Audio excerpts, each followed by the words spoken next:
प्रधानमन्त्री पुष्पकमल दाहाल प्रचण्डले यसकारण रोके परराष्ट्र मन्त्री विमला पौडेलको भ्रमण। 8 दलले रामचन्द्र पौडेललाई काँध हाल्दा सुभाष चन्द्र नेमाङलाई किन आनाकानी गरिरहेका छन् एमाले कित्तामै उभिएका नेकपा एमाले नेताहरू। प्रधानमन्त्री प्रचण्डको दोहा भ्रमण रोकियो। के रासोपा र राप्रपाले नेकपा एमालेलाई छाडेका हुन् त? यस्तो छ रणनीति। परराष्ट्र मन्त्रीलाई रोकेर पूर्व कानुन मन्त्रीलाई जेनेभा पठाइयो। प्रधानमन्त्रीले किन रोके परराष्ट्र मन्त्री विमलाको जेनेभा भ्रमण। हिजो हेर्दा हेर्दैमा सकिएको सन्दीप लामिछानेको मुद्दामा आज फेरि सुनाइ हुने। बाटो बिनेपिन बोलाउने पुल बनाउने सहसचिव सहित 3 जना विरुद्ध भ्रष्टाचारको मुद्दा। राष्ट्रपति चुनाव लक्षित गर्दै 8 दलले बनायो कार्यदल। को छन् कार्यदलभित्र? 9 कक्षामा 35% नल्याए कक्षा चढ्न नपाउने। रासोपाको केन्द्रीय समिति बैठक आज बस्दै रामचन्द्र पौडेलले राष्ट्रपतिमा जिताउन उपसभापति पूर्णबहादुर खड्काको नेतृत्वमा कार्यदल गठन। जनयुद्धका शहीदको सपना तेस्रो कार्यकालमा पूरा गर्दैछु, प्रधानमन्त्री प्रचण्डको भनाई। प्रधानमन्त्री प्रचण्डलाई मन्त्रालयको भारी। राष्ट्रपतिको निर्वाचन अघि नै मन्त्रीमण्डल पुनर्गठन नहुने सङ्केत। यस्ता छन् आजका पर्पट समाचार। 8 दलीय गठबन्धनमा राष्ट्रपति निर्वाचनबारे गम्भीर छलफल। बालोटारबाट निस्किए प्रचण्ड दिए यस्तो सुझाव। संसदलाई छैन बिजनेस, शून्य र विशेष समयमा अल्झियो संसद। अन्ततः उच्च अदालत पोखराले दियो नायक तथा अभिनेता पल शाहलाई सफाई। आज 12 बजे भित्र रिहाई हुने तयारी। पल शाहका फ्यानहरूको पोखरामा घोइचो। घर परिवार पनि आइपुग्यो। आन्तरिक मूल्याङ्कनमा रिपेक्स प्रयोग गर्न नपाइने यस्ता छन् अन्य प्रावधान। किशोरीलाई बलात्कार गरेको आरोपमा 1 जना चिनिया नागरिक प्रहरीको नियन्त्रणमा। नातिद्वारा हजुरबुबाको विवश रूपमा हत्या। आगलागीबाट 100 घर नष्ट। 5 वर्षपछि पुनः प्रयोगमा ल्याइँदै बायोग्यास प्लान्ट। डडेलधुरामा बाघको हड्डी सहित 2 युवक पक्राउ। सवारी दुर्घटनामा पत्रकार हिताङको मृत्यु। कञ्चनपुरबाट धनगढी आउँदै गरेको हाइस दुर्घटना। एकको अवस्था गम्भीर। वनभोज गएका युवक एकाएक मृत फेला। हत्या कि आत्महत्या, यसबारे सम्पूर्ण जानकारी। लागु औषधिसहित मकवानपुरबाट 5 जना पक्राउ। प्रचण्डजीले हातमा चक्कु लिएर फूल भन्दै झुक्क्याउन खोज्नुभयो। एमाले अध्यक्ष केपी शर्मा ओलीको भनाई। प्रधानमन्त्री दाहाल अतिकतम विकसित राष्ट्रको सम्मेलनमा भाग लिन कतार जाने कार्यक्रम रद्द। जनयुद्धका शहीदलाई छिट्टै राष्ट्रिय शहीद घोषणा गर्ने प्रधानमन्त्रीको प्रतिबद्धता। एकाएक माधव कुमार नेपालको मन फर्कियो ओलीतिर। नेकपा एमाले सहितको राष्ट्रिय सहमतिमा सरकार बन्नुपर्छ। नेकपा एमालेका मन्त्रीहरूलाई फिर्ता किन बोलाउने भन्दै जङ्गिए सत्तारूढ गठबन्धनमा खैला बैला। ओली र प्रचण्डको दूरी बढिसके माधव नेपाल र ओलीको सम्बन्ध सुधार हुँदै। अभिनेता पल शाहले सफाई पाएसँगै आज बिहानैदेखि पोखरामा समर्थकहरूको घोइचो। आज विजय र्याली मनाइँदै नायक तथा अभिनेता पल शाहलाई फिल्मको लाइन। अब हेर्नुहोस् पूरा समाचार। दर्शकबिन नमस्कार। युट्युब च्यानल नेपाली खबर मिडियामा तपाईहरूलाई हार्दिक स्वागत छ। यदि हाम्रो च्यानललाई अहिलेसम्म सब्स्क्राइब गर्नुभएको छैन भने सब्स्क्राइब गरी नजिक रहेको बेल आइकन दबाई हामीसँग जोडिनुहोला। दर्शकबिन सदा झै आज पनि हामी तपाईहरुमाझ देशभरका विभिन्न समाचारका साथ उपस्थित भइसकेका छौं। यो भिडियोलाई अन्तिमसम्म हेरी हामीले साथ दिनुहोला। दर्शकबिन हाम्रो मेहनतको लागि एउटा सानो लाइक गर्न भने नभुल्नुहोला। कहाँदेखि हेर्दै हुनुहुन्छ, के भन्न चाहनुहुन्छ, तपाईको मनमा लागेका प्रतिक्रिया अवश्य पनि कमेन्ट गर्न नभुल्नुहोला। दर्शकबिन के तपाईँ हाम्रो च्यानलमा नियमित श्रोता हुनुहुन्छ? यदि नियमित हुनुहुन्छ भने तल कमेन्ट बक्समा नियमित अथवा रेगुलर लेख्नुहोस्। नयाँ हुनुहुन्छ भने सब्स्क्राइब गरी जोडिनुहोस् ताकि नयाँ अपडेटका साथ हामी तपाईहरुमा छलफल उपस्थित भइराख्नेछौँ। हाम्रा समाचारहरू तपाईहरूलाई के कस्तो लागिरहेका छन्, सल्लाह सुझाव प्रतिक्रिया कमेन्ट बक्समा छोड्न नभुल्नुहोला। दर्शकबिन आउनुहोस् आजको पहिलो खबरतर्फ लागौं। पूर्व प्रधानमन्त्री एवं नेकपा एकीकृत समाजवादी पार्टीका अध्यक्ष माधव कुमार नेपालले नयाँ राजनीतिक अवस्था सिर्जना भएसँगै देश तथा पार्टीका लागि थप चुनौती बढेको बताएका छन्। प्रदेश स्तरीय प्रशिक्षण कार्यक्रममा उनले चुनौतीको सामना गर्नका लागि पार्टी एक ढिक्का भएर अगाडि बढिसकेको बताएका हुन्। 8 दलको समर्थन सहित राष्ट्रपति पदका लागि उम्मेद्वार बनेका नेपाली कांग्रेसका वरिष्ठ नेता रामचन्द्र पौडेलको जित सुनिश्चित भएको नेपालको भनाइ छ। अध्यक्ष नेपालले नयाँ अवस्था सिर्जना भएर 8 दलको समर्थन कांग्रेसका उम्मेद्वार को पक्षमा भएकाले राष्ट्रपति पदमा अपेक्षित परिणाम आउन लागेको जानकारी गराए। स्थानीय प्रदेश तथा संघीय चुनाव हुनुभन्दा केही समय अगाडि मात्र पार्टीले पार्टीको निर्माण भएको अपेक्षा अनुसार परिणाम नआएको बताउँदै उनले 1 महिने पार्टी सुदृढीकरणले पार्टीको संगठन सुधार र मजबुत हुने जानकारी गराए। अध्यक्ष नेपालले वडादेखि जिल्ला हुँदै प्रदेश समितिलाई पनि मजबुत बनाउन अभियानले मद्दत पुग्ने भएकाले कार्यकर्तालाई संगठन निर्माणमा जुट्नका लागि निर्देशन दिएका छन्। दर्शकबिन त्यसैगरी आउनुहोस् अब अर्को खबरतर्फ लागो। बलात्कार अभियोग लागेका क्रिकेटर सन्दीप लामिछानेमाथिको मुद्दा हेर्दामा राखिएको छ। महान्यायाधीश वक्ता कार्यालयले दिएको पुनरावेदन निवेदनमाथि सुनाई आइतबारबाट भएको हो। आइतबार बहस नसकिएपछि सो मुद्दाको सुनाई आज सोमबारका लागि हेर्दामा राखिएको छ। धरोटी धेरै भएको, क्रिकेट खेल्न दुवैजना पाउनुपर्ने भन्दै सन्दीपले दायर गरेको निवेदन र उनी विरुद्ध महान्यायाधीश वक्ता कार्यालयले दिएको पुनरावलोकन निवेदनमा सुनाई भएको थियो। बहस लम्बिएपछि सो मुद्दामा सोमबार पनि सुनाई हुने भएको छ। सर्वोच्चका न्यायाधीश सपना प्रधान मल्ल र कुमार चुडालको संयुक्त बन्द इजलासमा यो मुद्दाको सुनाई भएको थियो।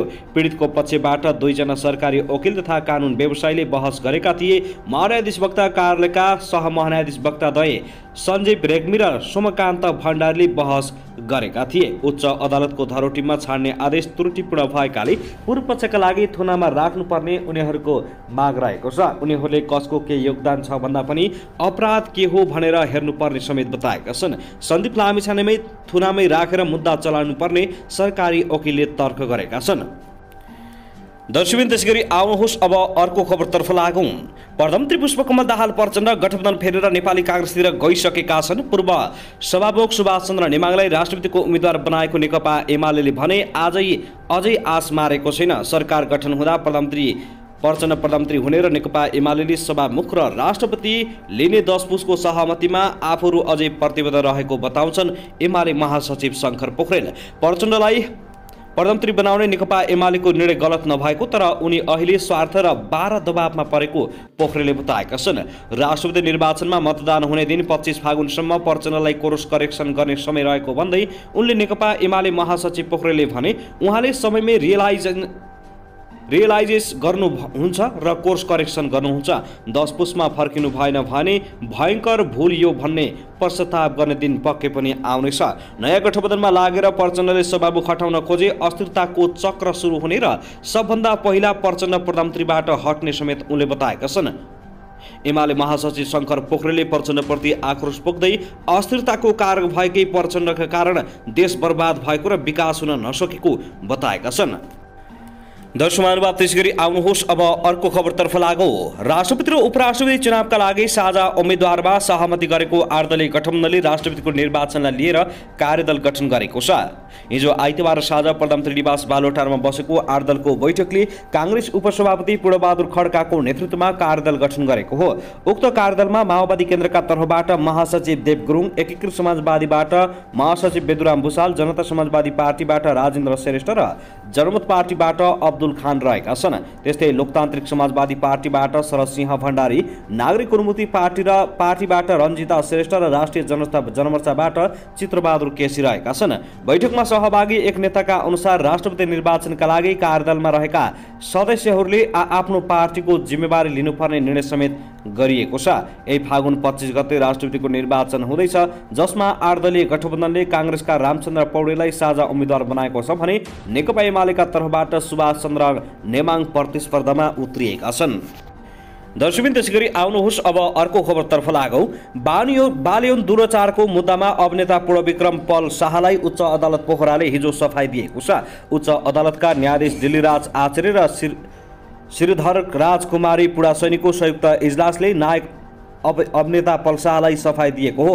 नवलपुर अदालतले बालयौन दुराचारको मुद्दामा शाहलाई 2.5 वर्ष कैदको फैसला सुनाएको थियो। शाहले उक्त फैसला विरुद्ध उच्च अदालत पोखरामा पुनरावेदन दिएका थिए। उच्च अदालतको हिजोको इजलासले उक्त मुद्दामा अभियोग दाबी नपुग्ने ठहर गरेको उच्च अदालत पोखराका सूचना अधिकारी विष्णु प्रसाद आचार्यले जानकारी दिएका छन्। उच्च अदालत पोखराले सफाई दिएपछि अभिनेता शाह अब कारागार मुक्त हुने उनका कानुन व्यवसायी वरिष्ठ अधिवक्ता कमला मोहन वाग्लेले जानकारी दिए। शाहले मुद्दा जितेका छन्, उनी आज रिहा हुने भएका छन्। वाग्लेले भने उच्च अदालत पोखराले 15 दिन अगाडि दुवै पक्षलाई झिकाउने आदेश दिएको थियो। नाबालिकालाई जबरजस्ती गर्नेको अभियोगमा तनहुँ कारागारमा थुनामा रहेका नायक पल शाहलाई तनहुँ अदालतले भने सफाई दिइसकेको थियो। नाबालिकामाथि जबरजस्ती गरेको भन्दै शाह विरुद्ध गत फागुन 11 गते तनहुँ प्रहरीमा उजुरी परेको हो। शाहले फागुन 15 गते प्रहरी कार्यालयमा आत्मसमर्पण गरेका थिए। शाहलाई चैत्र 10 गते तनहुँ अदालतले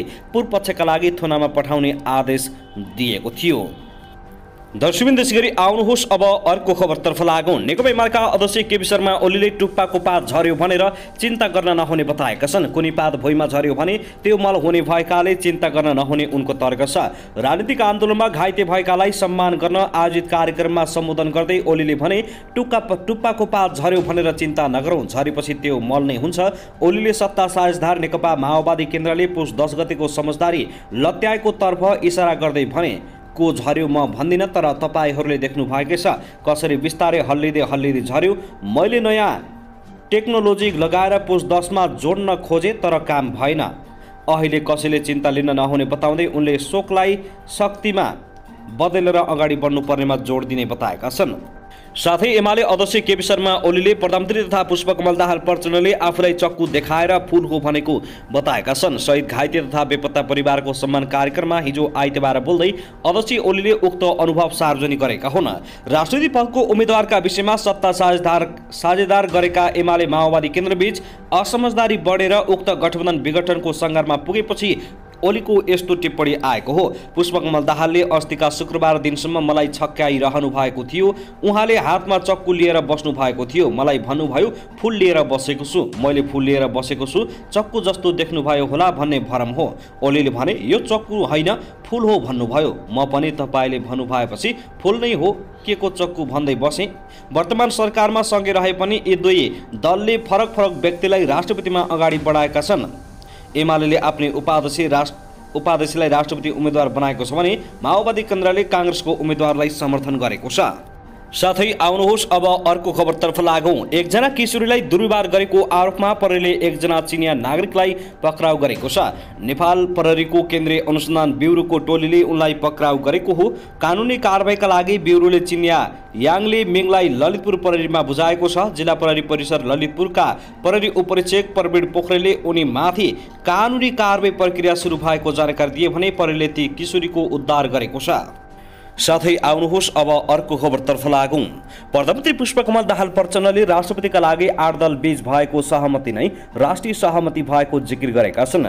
महेन्द्र नारायण निधिको 101औं जन्म जयन्तीका अवसरमा हिजो शनिबार आयोजित कार्यक्रममा बोल्दै प्रधानमन्त्री प्रचण्डले एमाले अध्यक्ष केपी शर्मा ओलीलाई राष्ट्रिय सहमतिको सूत्रधार बन्न गरेको प्रस्ताव अस्वीकार गरेको आरोप लगाएका छन्। केपी ओलीजीसँग बालोटारमा कुरा गर्दा तपाईँ र म राष्ट्रिय सहमतिको सूत्रधार बनाऊ, ठुलो दलको हैसियतमा राष्ट्रपति काङ्ग्रेसलाई दिउँ, तपाईँको सभामुख छन्, राष्ट्रिय सभाका अध्यक्ष छँदैछन् भनेको उहाँले मान्नु भएन। प्रचण्डले भने त्यहाँ केही छन् त्यतापट्टि अहिले बढी जान्न चाहन्न, तैपनि 8 दलको बीचमा जे भयो त्यो राष्ट्रिय सहमति हो भन्ने मेरो बुझाइ छ, प्रचण्डको भनाइ छ। उनले नेकपा एमाले पनि अब कतै जान सक्ने अवस्थामा नरहेको दावी गरेका छन्। एमाले पनि अब कतै जान सक्ने स्थिति छैन हो, प्रतिपक्षमा जान सक्नुहुन्छ उहाँहरू, करिब जानुभयो। राप्रपाका सबै मन्त्रीहरूले राजीनामा दिएको भन्दै उनले अब सरकार पुनर्गठन हुने बताएका छन्। संविधान र सङ्घीय लोकतान्त्रिक गणतन्त्र स्वीकार गर्न नसक्नेहरूसँग गठबन्धन गरिरहँदा आफूले 2 महिनाभित्रै तितो अनुभव गरेको प्रचण्डको भोगाइ छ। त्यसैले स्वाभाविक र सहज प्रकृति कोर्स सुरु गरेको प्रचण्डको दाबी छ। दर्शकबिन आउनुहोस् अब अर्को खबरतर्फ लागौँ। राष्ट्रपतिका दुवै उम्मेद्वार रामचन्द्र पौडेल र सुभाष चन्द्र नेमाङले आफ्नो पक्षमा समर्थन जुटाउने पहल थालेका छन्। काङ्ग्रेस माओवादी सहित 8 दलको समर्थनमा उम्मेद्वार दिएका पौडेलले मोर्चा बाहिरका दलसँग समर्थन माग्दै भेटवार्ता थालेका छन्।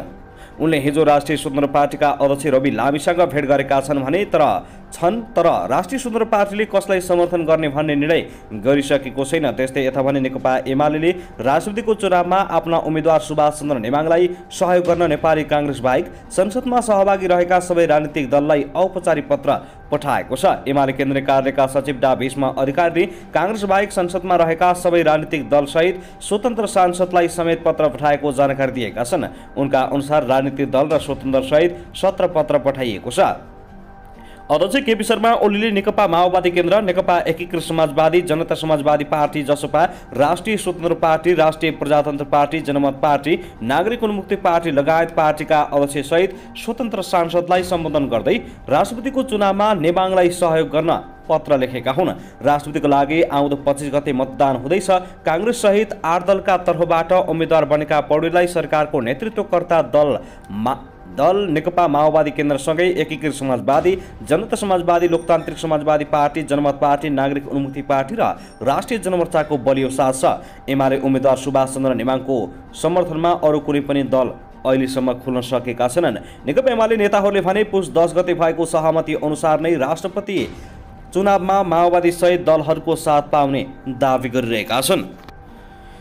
दर्शक महानुभाव, त्यसैगरी भर्खरै मात्रै प्राप्त समाचार अनुसार राष्ट्रपति निर्वाचनमा आफ्नो पार्टीको उम्मेद्वारलाई सहयोग गर्न एमाले अध्यक्ष केपी शर्मा ओलीले नेकपा एकीकृत समाजवादीलाई गरेको प्रस्ताव सो पार्टीले ठाडै अस्वीकार गरिदिएको छ।